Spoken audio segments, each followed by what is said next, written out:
Garda terdepan. Oke, kita mulai. Kemarin sudah sampai di kabinet Juanda, toh? Ya, sekarang kita masuk materi baru.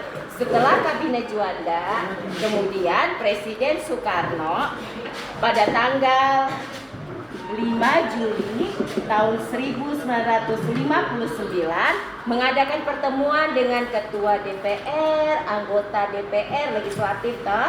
Kemudian TNI, Polri, dan para tokoh-tokoh nasional untuk berunding tentang kondisi Indonesia.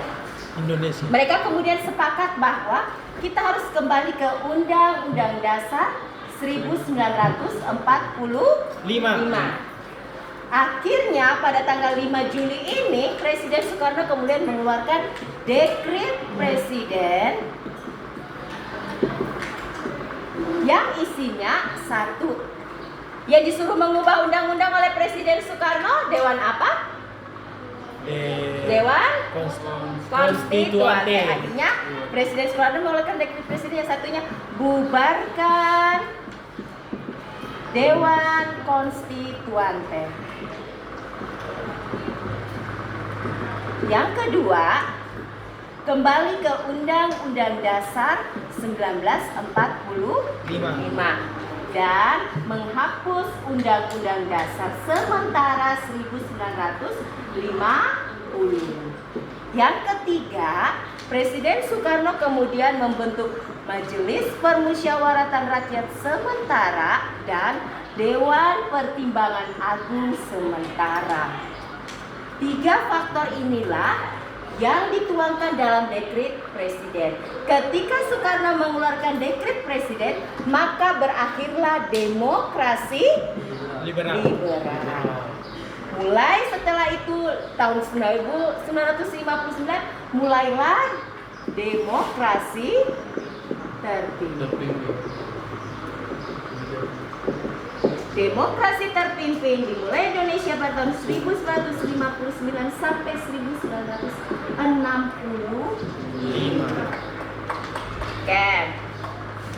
Dengan dimulainya demokrasi terpimpin pada bulan Agustus, setelah demokrasi terpimpin pada bulan Agustus tahun 1959, hari kemerdekaan Indonesia, Presiden Soekarno kemudian berpidato, yaitu penemuan, dia punya judul pidato nih, penemuan revolusi baru. Apa itu revolusi?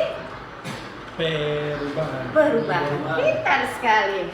Hakim tambah pintar ya, pelajaran sejarah ya. Oke. Penemuan revolusi kembali, di mana Indonesia harus ada perubahan. Perubahan Indonesia itu kemudian dituangkan dalam yang disebut dengan manifesto politik. Manifesto politik, manifesto politik itu mencakup Tuhan Hakim. Mencakup satu, Undang-Undang Dasar. Yang kedua,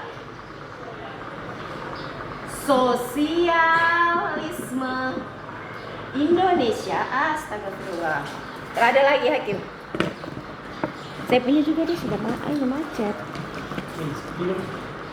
Sosialisme Indonesia. Kemudian yang ketiga, demokrasi terpimpin.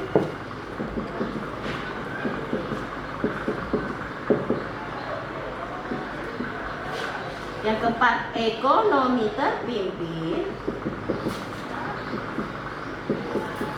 Dan yang kelima, kepribadian Indonesia.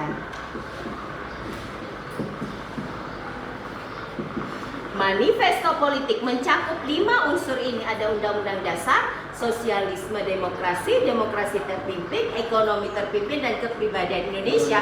Itu kemudian disingkat menjadi USDEK.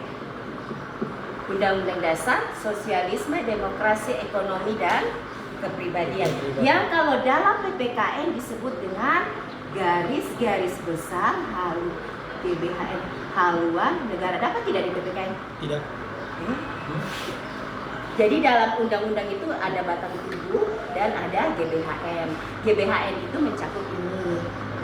Nanti yang menjadi ideologi bangsa Indonesia. Oke, belajar dari demokrasi liberal karena banyak partai politik, akhirnya Presiden Soekarno kemudian mengeluarkan peraturan pemerintah tentang batas partai politik. Di mana satu di dalamnya dalam peraturan ini bahwa partai politik harus mengakui Undang-Undang Dasar 1945, tidak boleh lagi menggunakan Undang-Undang Dasar sementara. Yang kedua, Presiden berhak untuk mengetahui tentang anggaran keuangan parpol.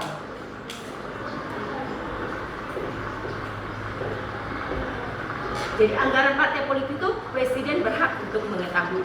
Yang ketiga, Presiden berhak untuk memberhentikan partai politik yang dianggap menyeleweng dari Undang-Undang Dasar 1945. Dari peraturan pemerintah yang dikeluarkan oleh Presiden Soekarno ini menandakan bahwa demokrasi terpimpin hanya dipimpin oleh satu orang yaitu Presiden. Dia saja pemimpinnya, tidak seperti demokrasi liberal ada Perdana Menteri. Karena dia sistem demokrasi liberal, kemudian kalau pada saat demokrasi liberal dia punya legislatif, Soekarno merubahnya dalam demokrasi terpimpin. Dia membuat sebuah lembaga baru yang disebut dengan Front Nasional. Yang ketuanya adalah Presiden Soekarno. Dan dalam Front Nasional ini ketika bulan Agustus tahun 1961 Presiden Soekarno berpidato kemudian mengeluarkan paham baru yang disebut dengan NASAPOM, Nasionalis, Agama, dan Komunis. Ketika dikeluarkan NASAPOM ini, PKI semakin mengukuhkan kekuatannya di Indonesia. Karena muncul PKI bertentangan dengan TNI, akhirnya TNI mengeluarkan peraturan bahwa TNI harus menangkap ketua PKI siapa? Andi Aziz.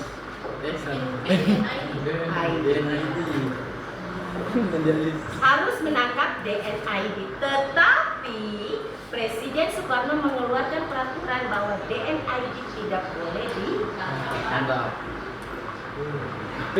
DNID tidak boleh ditangkap karena menurut dia DNID menjalankan ideologi negara yaitu komunis. Makanya nanti karena merasa bahwa DNID merasa bahwa dia dilindungi oleh Presiden, maka muncul pemberontakan G30S PKI. Karena rasa ini, karena semakin riuh negara, akhirnya TNI kemudian melakukan perlawanan dengan G30S PKI. Tetapi Indonesia pada saat itu mereka harus menghadapi yaitu masalah Irian Barat. Dan juga akan menghadapi masalah dalam demokrasi terpimpin yaitu konfrontasi dengan Malaysia. Oke, selesai. Silakan kamu tulis.